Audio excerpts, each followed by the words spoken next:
Hey, what is up, you guys? It is the Black Rose guy here.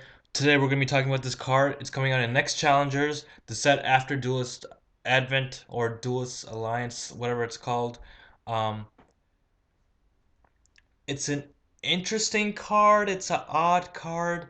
Uh, but let's go and talk about it. It's called Phantom Knight's Shadow Veil. It's a trap card. It's a normal trap card. It has two effects, or two key effects.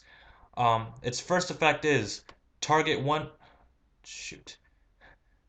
Alright, let's do this. Target one face-up monster you control. It gains 300 attack and defense. So you can activate this card during the damage step.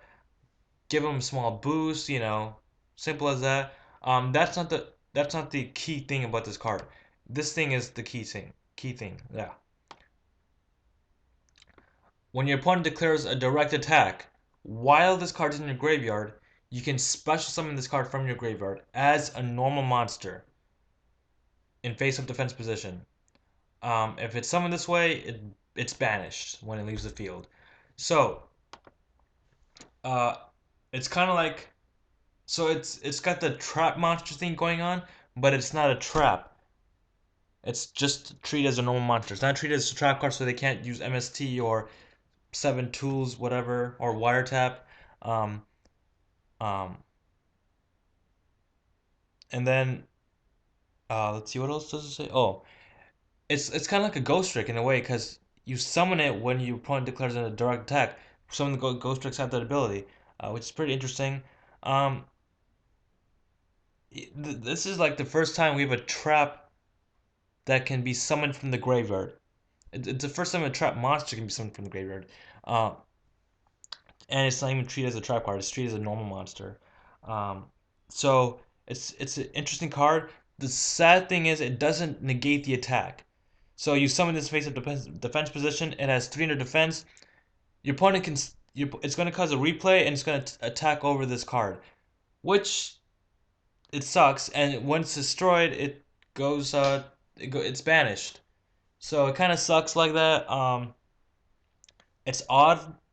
It's not that good. That's the thing. It's not good because of that. If it negated the attack, that would be great. So that way next turn we can summon another level 4 monster. Our Phantom Knight monster here is level 4, and we can Xyz with it. It's also a warrior type, so we can summon stuff like Blade Armor Ninja. We can make Excalibur.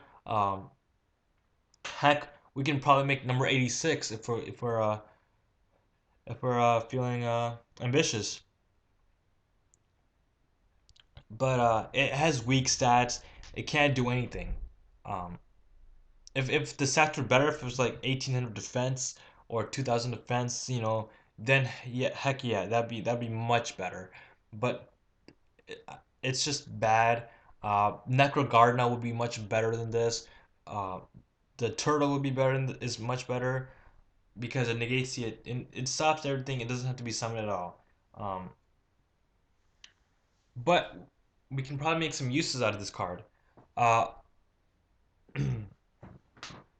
First off, um, there's a really hectic combo, and it's called it's Imperial Iron Wall. Cards cannot be banished. So what does this mean? You combo with this card. You summon Phantom Knight Shadow Veil from your graveyard. Okay. Your opponent attacks and destroys it. You have the Imperial Iron Wall in the field. Hey, guess what? Now Phantom Knights is back in the graveyard. Your opponent declares a second attack. You can summon Phantom Knight Shadow Veil again. It goes to the graveyard because Imperial Iron Wall says, hey, nothing can be banished. So yeah, so you can keep on repeating this process. And what does this mean? It means you have an infinite attack blocker. You can protect your light point. You have a wall. You have an Imperial Iron Wall basically, a Phantom Knight wall, whatever. And so you can almost never take life points except if your opponent has like a monster that can attack directly, or they have a monster that can do piercing damage. Other than that, you have a great wall. You can keep on blocking attacks over and over again, which is pretty insane. So that's a really great combo. That makes this card really, useful.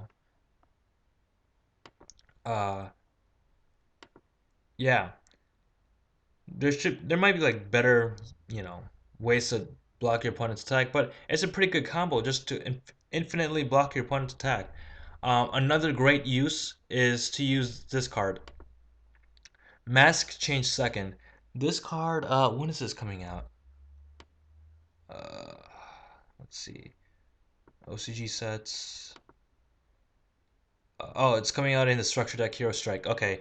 Um, so what you do is you summon the Phantom Knight Shadow Veil from your graveyard, and then you activate Mask Change Second because it's a quick play. You can activate during either player's turn. Um, you discard a card, target your Phantom Knight Shadow, your Shadow dude. He's a dark attribute. And then you special summon one Masked Hero from your extra deck with the same attribute as that monster. So you get rid of your Phantom Knight Shadow, your Shadow dude with Mask Change, and you summon Masked Hero Darklaw, which is the card everyone's talking about these days. It's a pretty good effect, pretty decent monster. Uh, any card sent to your opponent's graveyard is banished instead. So it's kind of like an opposite of Imperial Iron Wall here. And once per turn, when your opponent adds a card from your main deck to their hand, you banish a card from your opponent's hand randomly. So it's a pretty good card, and it's pretty nice with the Mask Change Second. So that's another great use for Phantom Knight Shadow Veil. Another, another good use would be Magical Hats, which is not a bad idea. It's a great way to get Phantom Knights into the graveyard, especially if you don't care about the 300 boost. Um, Reinforcements, a very old card, increases much more than that. But wait, hold on. I think okay, this is a permanent boost. Um, whatever.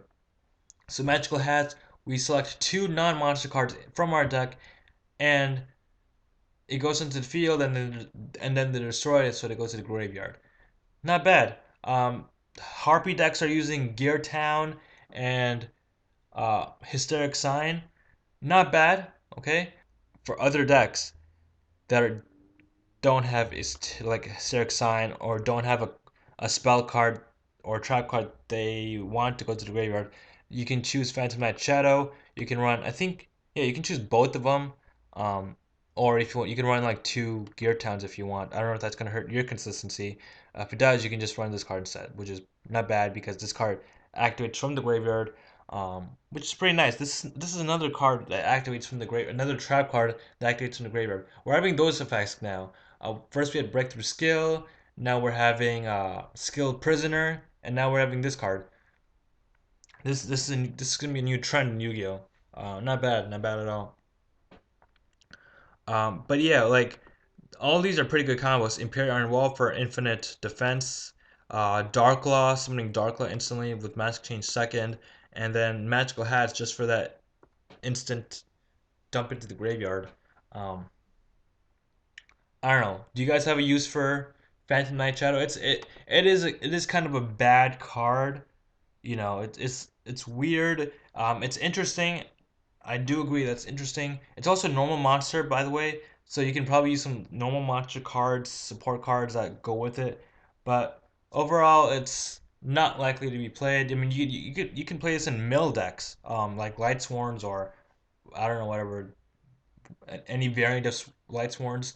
Um, yeah. So yeah, what do you guys think of this card? It's definitely not gonna be like meta or anything, or not even a tech, but it's there's gonna be probably some like combo or OTK or I don't know something like you can probably make an OTK if you combine it with Imperial Iron Wall. Um, I don't know. There's probably gonna be something, but we never know. Let me know what you guys think. Which combo do you like best? The Iron Wall, the Masked Hero Change, or the Magical Hats? Or do you have one in mind that I didn't mention? Let me know in the comment section below. What do you think of this card? And um, yeah, just let me know. Uh, look at wait, what is this? Normal spell card. So in the English anime, it was a normal spell card. That's interesting. Okay, so yeah, guys, thanks for watching. Have a wonderful day. Peace.